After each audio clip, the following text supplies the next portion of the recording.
रसूल अकरम सल्लल्लाहु अलैहि वसल्लम ने अपनी उम्मत की रहनुमाई के लिए ज़माना आखिर और कुर्ब क़यामत के मुतल्लिक कई निशानियाँ तालीम फरमाई हैं और अहादीस में बताई गई इन निशानियों में से एक बड़ी निशानी इमाम मेहदी का ज़हूर है। इमाम मेहदी से मुतल्लिक रिवायात सहाबा कराम रज़वानुल्लाह अलैहिम अजमाइन से मरवी हैं। ये तादाद ऐसी है कि इस पर तवातुर की तारीफ सादिक आ सकती है। यानी रसूलुल्लाह सल्लल्लाहु अलैहि वसल्लम ने अपने इरशादात व अक़वाल में इमाम मेहदी का बार बार तज़किरा फरमाया है। इमाम मेहदी अल्लाह ताला के तय करदा निज़ाम के मुताबिक अपने वक्त मुकर्ररा पर पैदा होंगे। उनकी पैदाइश मदीना मुनव्वरा में होगी और वहीं पले बढ़ेंगे। वो हज़रत फ़ातिमा ज़हरा रज़ियल्लाहु तआला अन्हा की नस्ल से होंगे। नजीबुत तरफ़ैन सैयद होंगे। उनका नामी मोहम्मद और वालिद का नाम अब्दुल्ला होगा। जिस तरह सूरत और सीरत में बेटा बाप के मुशाबहे होता है, इसी तरह वो शक्ल शबाहत में और अखलाक व शमाइल में हज़रत सल्लल्लाहु अलैहि वसल्लम के मुशाबहे तो होंगे, मगर वो नबी नहीं होंगे, न उन पर वही नाजिल होगी, ना वो नबूवत का दावा करेंगे। लिहाजा उनकी नबूवत पर ईमान लाने का सवाल भी पैदा नहीं होता। मुसलमानों की अक्सरियत का ये अकीदा है कि ज़माना आखिर में इमाम मेहदी का ज़हूर बरहक है, लेकिन ना तो उन्हें मामूर मनिल्ला समझा जाता है और ना ही उनका दर्जा अंबिया कराम अलैहिस्सलाम के बराबर माना जाता है। वो उन्हें जब इमाम कहकर रेफर करते हैं तो उसे किसी खास गिरोह का इस्लाही इमाम मुराद नहीं होता,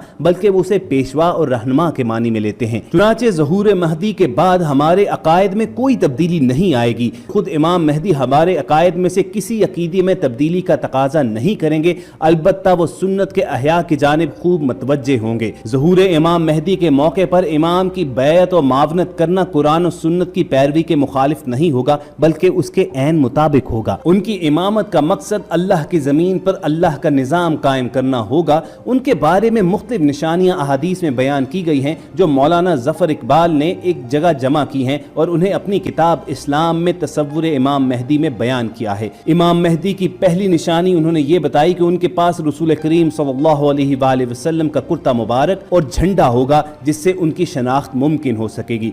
दूसरी निशानी इमाम मेहदी के सर पर एक बादल साया फिगन होगा, जिसमें से एक मनादी की आवाज़ आ रही होगी कि ये अल्लाह के खलीफा महदी हैं, लिहाजा इनकी इत्तबा करो। किताबुल फितन में इसी रिवायत को इस तरह बयान किया गया है कि तुम पर फलां के इत्तबा लाजिम है और उसकी निशानदही के लिए एक हाथ जाहिर होगा जो उनकी तरफ इशारा करता होगा। तीसरी और चौथी निशानी हजरत अली रज़ियल्लाहु तआला अन्हु से मरवी है कि इमाम मेहदी एक परिंदे की तरफ इशारा करेंगे तो वो आपके सामने आकर गिर पड़ेगा, और एक दरख्त से एक शाख तोड़कर जमीन में गाड़ेंगे तो वो उसी वक्त सरसब्ज होकर बरगोबार लाने लगेगी। उलमा का कहना है कि इमाम मेहदी का जब ज़हूर होगा तो उनसे निशानी मांगी जाएगी, जिस पर आप फिजा में उड़ते हुए एक परिंदे की जानिब इशारा करेंगे तो वो आपके सामने आ गिरेगा। पांचवी निशानी इमाम महदी से जंग के लिए एक लश्कर रवाना होगा, और जब मक्का और मदीना के दरमियान पहुंचेगा तो पूरे लश्कर को जमीन में धंसा दिया जाएगा। इमाम महदी की छठी निशानी ये होगी कि आसमान से एक मनादी उनका नाम लेकर लोगों को उनके साथ मिलने और उनकी मदद करने के लिए उभारेगी। सातवीं निशानी जमीन सोने के सतूनों की तरह अपने जिगर के टुकड़े बाहर निकाल देगी।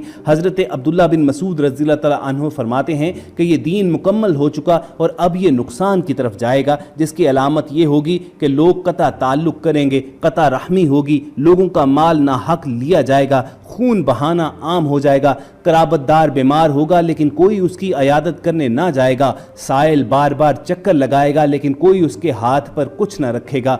इस दौरान जमीन से गाय की आवाज़ की तरह आवाज़ निकलेगी। तमाम लोग इस सोच में पड़ जाएंगे कि इससे पहले भी ऐसा हुआ है। इस दौरान ज़मीन अपने जिगर के टुकड़े यानी सोने चांदी के सतून बाहर निकाल फेंकेगी, लेकिन अब ये सोना चांदी किसी को कुछ नफ़ा नहीं देगा। इमाम मेहदी के ज़माने की आठवीं निशानी ये है कि लोगों के दिल गनी हो जाएंगे और ज़मीन कसरत से अपनी बरकतों का ज़हूर करेगी, यानी अपने खजाने बाहर निकालेगी। इमाम मेहदी खाना काबा में मदफून खजाना भी निकाल कर उसको फी सबीलिल्लाह तकसीम कर देंगे। इस खजाने को रिताजुल काबा कहा जाता है। और ज़माना आखिर में इमाम मेहदी से मुंसलिक 10वीं निशानी ये है कि वो ताबूत सकीना ढूंढ निकालेंगे, जिसके साथ यहूदियों को बहुत ज्यादा अकीदत है, इसीलिए वो ताबूत सकीना देखकर मुसलमान हो जाएंगे। नवाब सदीक हसन खान लिखते हैं कि इमाम मेहदी ताबूत सकीना को अंताकिया के किसी गार या बहेरा तिब्रिया से निकाल कर بیت المقدس میں رکھ دیں گے جس کو دیکھ کر سوائے چند ایک کے باقی سارے یہودی مسلمان ہو جائیں گے۔ روایات میں ہے کہ جس سال امام مہدی کا ظہور ہونا ہوگا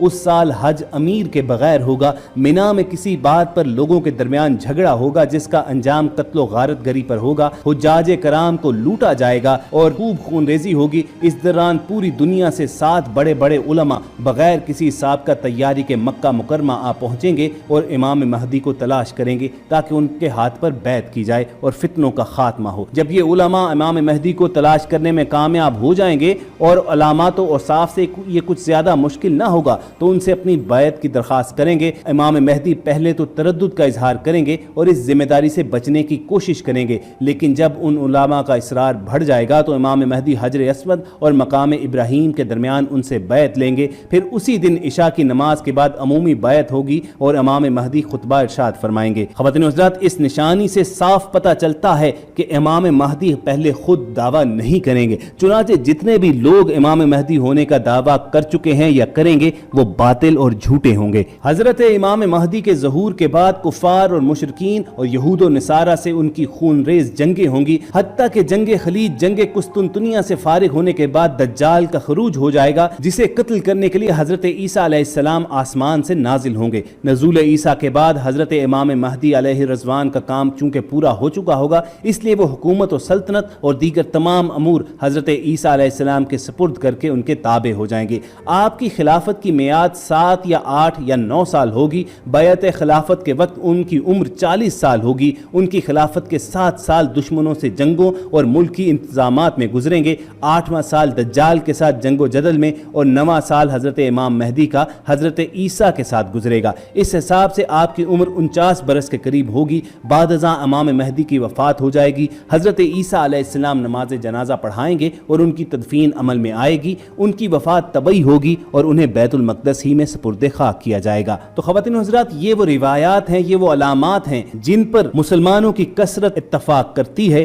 مگر افسوس کا مقام یہ ہے کہ آج امت امام مہدی کے ساتھ کچھ خدائی صفات، امامت و نبوت اور تدبیر کائنات جیسی چیزیں منسوب کر کے خود کچھ کرنے اور عمل کرنے کے بجائے ان کے ظہور کے انتظار میں بیٹھ چکی ہے، اور کچھ لوگوں نے تو یہ رائے بھی قائم کر لی ہوئی ہے کہ امام مہدی نام کی کسی شخصیت نے نہیں آنا۔ احادیث اور آثار میں جو ان کا تذکرہ ملتا ہے وہ روایات حد درجہ ضعیف اور ناقابل اعتبار ہیں۔ ان پر کسی عقیدے اور نظریے کی بنیاد رکھ کر کسی شخصیت کے انتظار میں بیٹھے رہنا عقل مندی نہیں ہے۔ اس دوسری قسم کے لوگوں نے یہ رائے پہلی قسم کے لوگوں کو دیکھ کر قائم کی ہے، جب انہوں نے دیکھا کہ کچھ لوگ خود عمل کرنے سے کتراتے ہیں اور مخصوص رسومات پوری کر کے اپنی ذمہ داری سے عہدہ برا ہو جاتے ہیں اور امام مہدی ہی کا انتظار کر رہے ہیں، تو انہوں نے سوچا کہ ہر خرابی کی جڑ یہ نظریہ ہی ہے۔ بہرحال ہم نے آپ کے سامنے کچھ ایسی علامات رکھی ہیں کہ جن پر مسلمانوں کا اتفاق اور اجماع ہے۔ پوری امید کرتے ہیں کہ اس ویڈیو سے آپ کی کنفیوژن بھی دور ہوئی ہوگی اور آپ کے علم میں اضافہ بھی ہوا ہوگا۔ اگر آپ کو ہماری یہ کاوش پسند آئی ہو تو اس ویڈیو کو لائک کر کے فیس بک اور واٹس ایپ کے ذریعے دوسرے لوگوں کے ساتھ شیئر کیجیے گا، اور یہاں پر ریڈ بٹن پر کلک کر کے اور بیل آئیکن کو پریس کر کے ہمارے سبسکرائبرز بن جائیے۔ بہت جلد آپ سے دوبارہ ملاقات ہوگی۔